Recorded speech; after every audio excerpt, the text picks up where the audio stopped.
One of the earliest patients for an affliction other than polio was a boy from Waco with a severe case of clubfoot.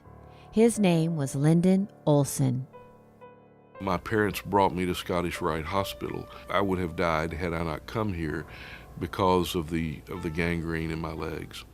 I was admitted to the hospital, and it was very traumatic for me.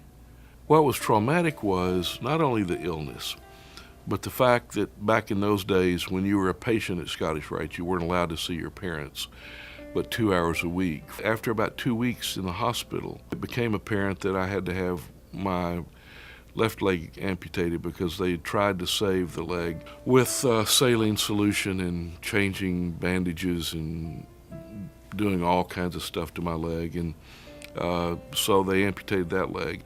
Dr. Carrell came up to me and he said, he came in to said, "Lyndon, how you doing?" I said, "I'm just great, Dr. Carrell, how are you?" And he said, "Got something to talk to you about." And I said, "Well, what's that?" He said, "Well, we're going to have to make a decision about your leg, your right leg."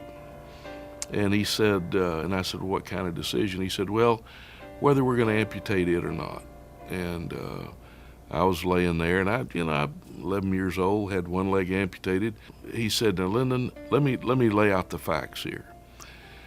He said, "We can save that right leg, but you'll be on a crutch for the rest of your life."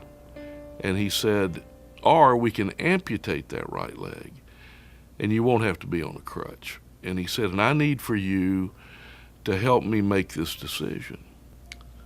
So I said, "If we amputate that leg, well, I'll be able to play baseball." And he looked at me and he said, "Yeah, I think so." And I said, "I think that the best decision would be for me to be able to play baseball. And let's do it." Boy, it was a lonely time. I look back on my experience at Scottish Rite Hospital as the most, and this is the great paradox, as the most loving, nurturing place other than my family in my life. I was the beneficiary of the culture of this hospital.